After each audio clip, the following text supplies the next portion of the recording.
Welcome to this channel. In this video, I'll be talking about the book titled The Unfair Advantage, how you already have what it takes to be successful. It was one particular Sunday that a friend posted in a Facebook book club, and he said this book is a very great book. He has read it and it has been so impactful.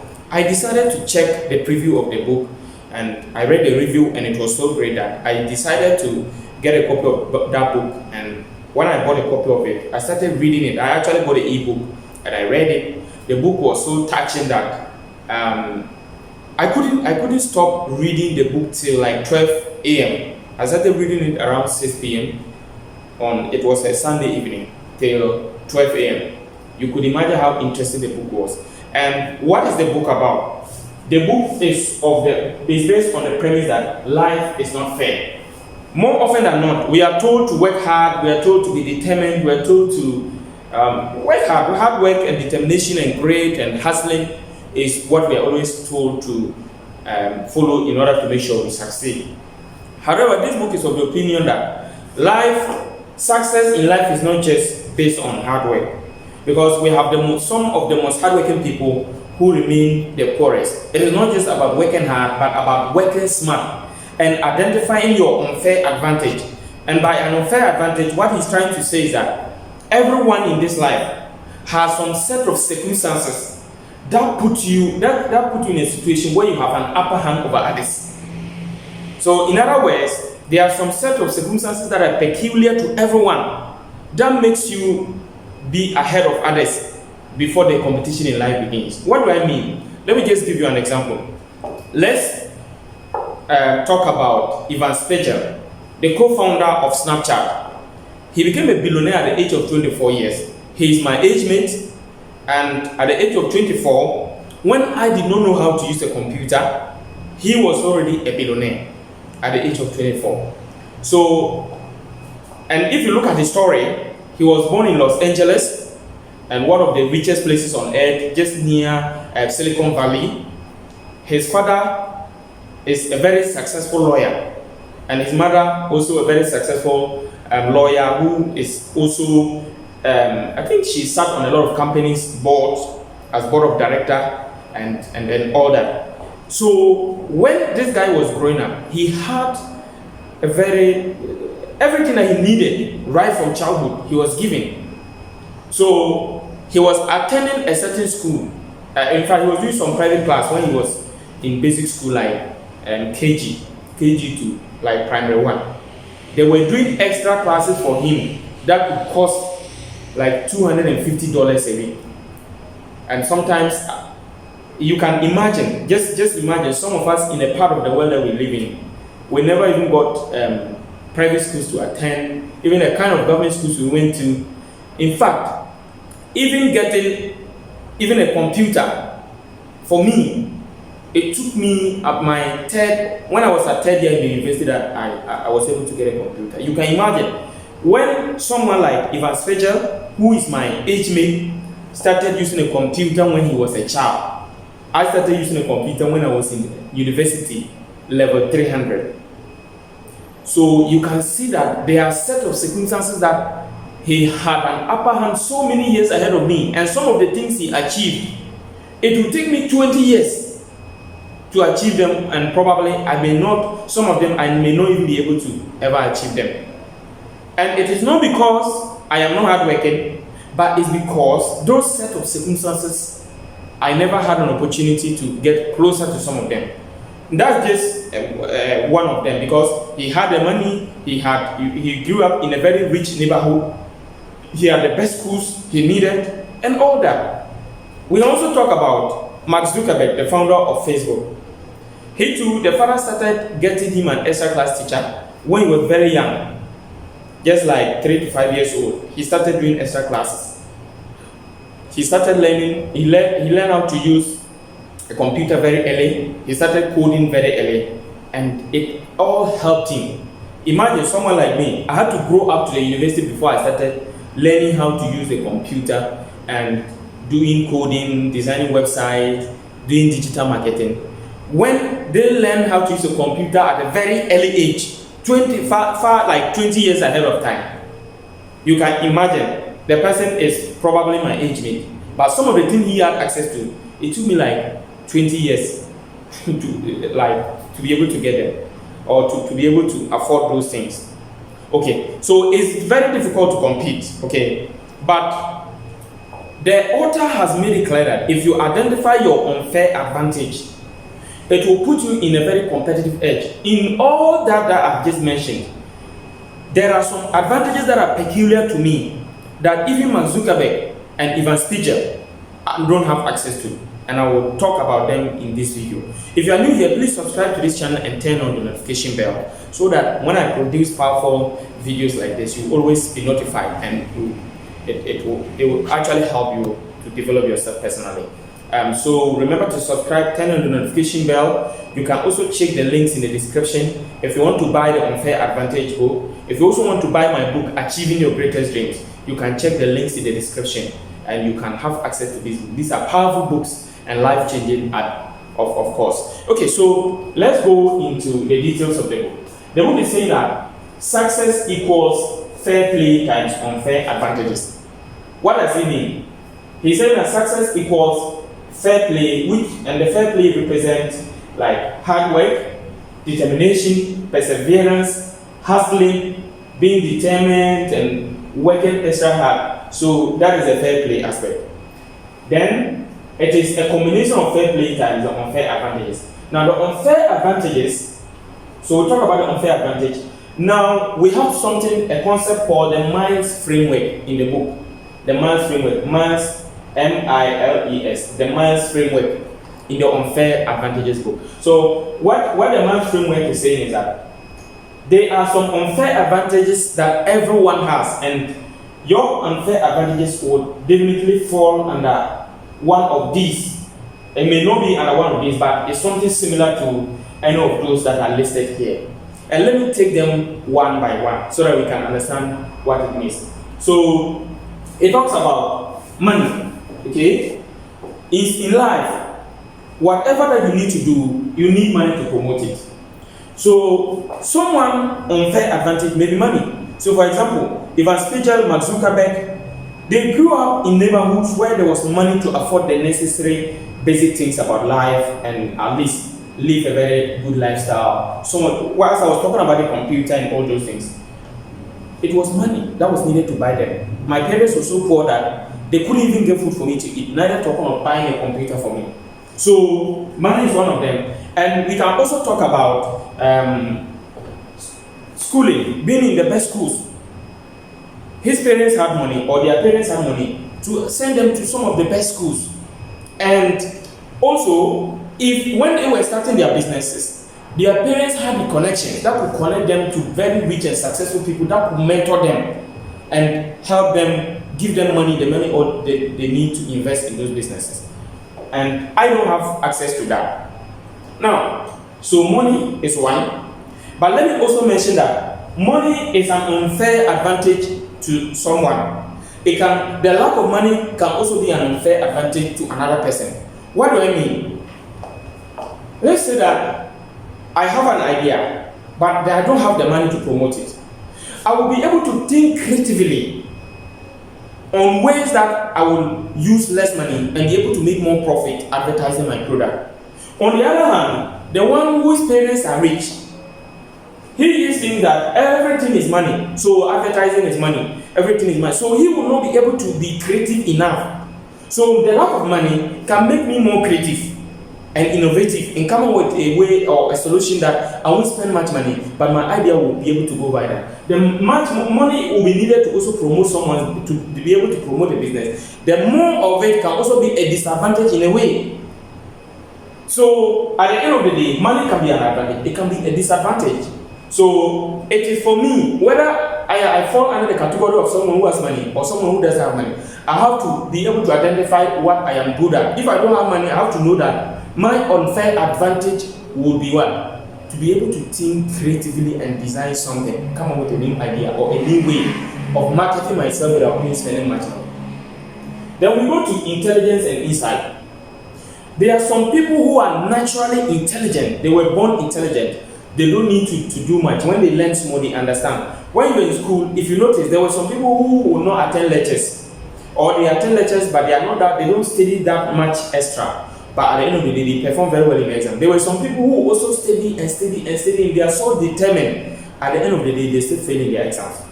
And that is the ones who is able to perform very well is having intelligence and insight, and it's an unfair advantage.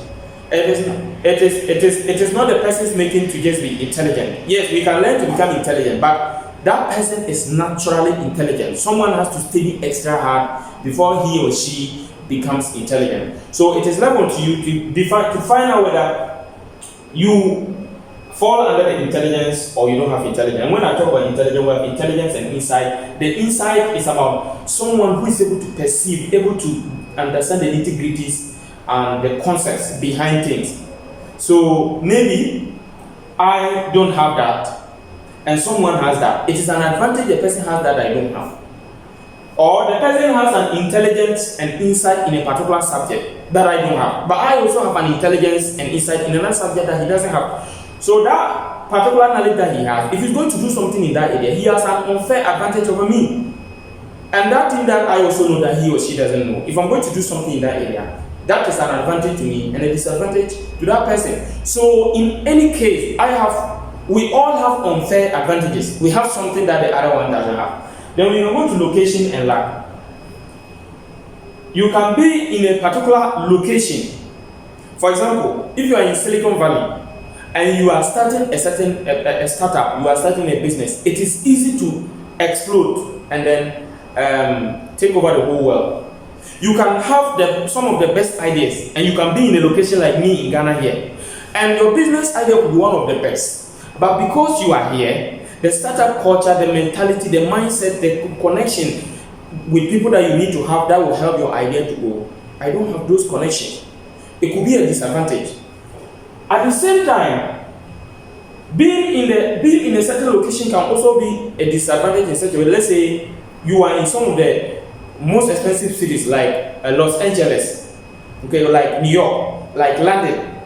You living in that city could also be a disadvantage to you in a way, because let's say when you are starting a business and you are going to employ people, you are going to, because the cost of living is high, the people you are going to employ, you have to pay them higher. And if you were in a certain business, a certain city that the cost of living is lower, you could have gotten cheaper labor. So you have to look at your situation and identify your unfair advantage. So that is location and lack. We're going to go to education and expertise. Your education and expertise could give you an upper hand far ahead of people. For example, you are in a school like Harvard, you are in Yale, you are in Stanford, where, in fact, being in those schools alone, the reputation of those schools and the kind of people you are going to meet alone, the connections, it already puts you ahead of others in life when it comes to the knowledge, the connections, and all those things. So, and expertise, it could either be because of your education or maybe because of an opportunity you have to learn a certain skill that others don't have.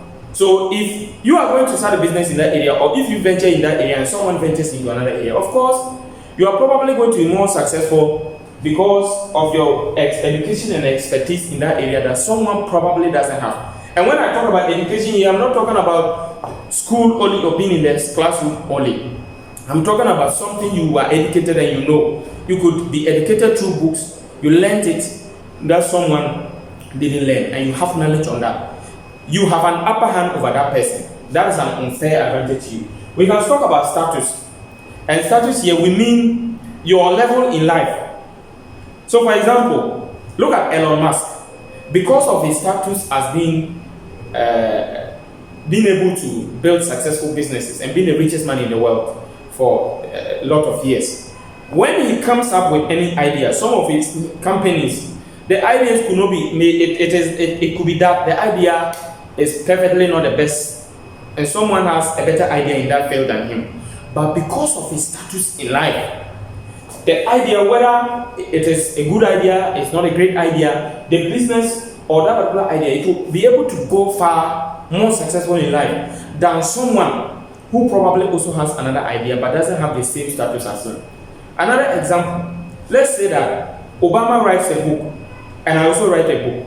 My book could be far more successful, could be far better than Obama, but because of his status in life as a US former president, because of his status and the kind of influence he has over the world, his book will be able to go far. And the last time he was publishing one of his books, I Promised Land, I could see that the book was not even launched, and there were even about 200,000 orders for that book.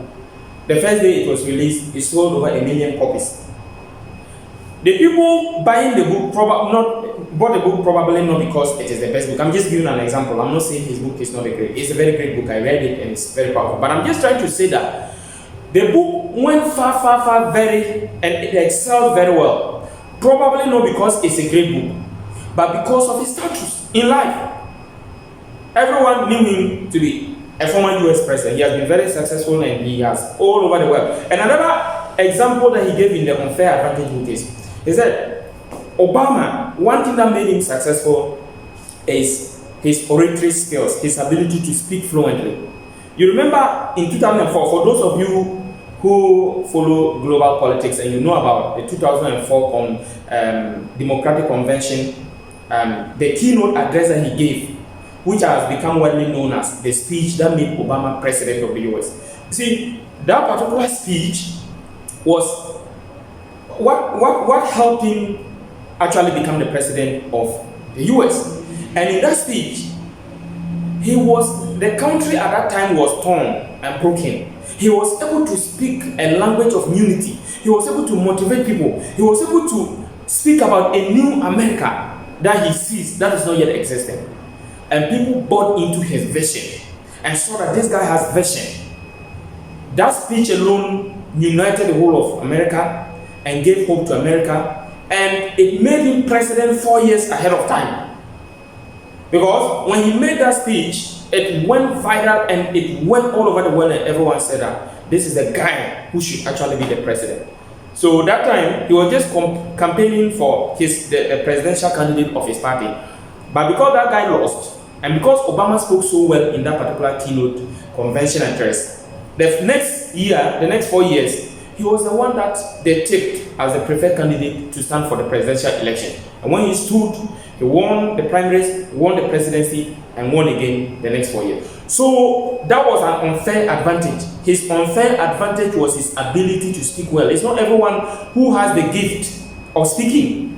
Another one that he spoke about is Oprah Winfrey. Oprah Winfrey came from some of the poorest surroundings, poorest backgrounds, and became a billionaire. So what made her successful? It was her ability to speak very well. It's not everyone who has that gift, or not everyone who was born with the ability to speak well. Oratory is a talent, though you have to nurse it. You have to nurture it to grow so that you can become a best speaker. But some people are naturally born as good speakers. They have a good voice. There are some of us who have to struggle, read a lot of books, do a lot of practice before we could speak better. But some people are naturally born with nice voice. When they speak, people want to listen. So you have to know that you have an unfair advantage. For example, myself like this, I was born in a very poor family, and all those of you who know my story know where I came from. But I have an unfair advantage. And what is that? Let's say that I am going to speak at an event about motivate people, inspire people who are from a poor background to be able to have hope and be determined to be motivated to achieve great things in life. And someone like Ivan Spiegel is also speaking at such an event. Yes, he has so much achievement in life than me.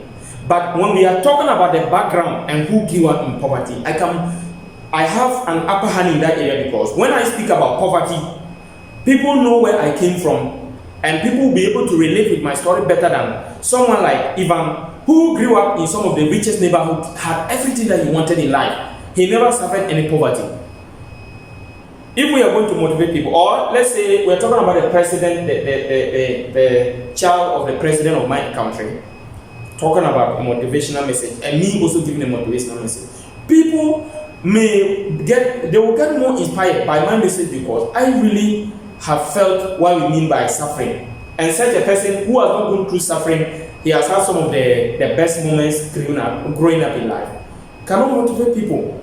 So everyone has an unfair advantage. Your unfair advantage may not be money, but you may have intelligence or insight. Your unfair advantage may not be intelligence, but you may be in the right location and be lucky at the same time. Your unfair advantage may not be education, but you may have status. So you have to look and understand which of them is the one that you have. You have an unfair advantage. So the book in conclusion is trying to say that identify your unfair advantage and work extra hard in that. And at the end of the day, you'll be successful. And success is not just about hard work, but it's a combination of the unfair advantages and a fair play. Thank you for watching. Remember to subscribe if you didn't subscribe. And then check the links in the description. You can get a copy of my book, Achieving Your Greatest Dreams. You can also look for the Unfair Advantages book. You can also share this message to bless others. Thank you so much for watching once again. See you in the next video.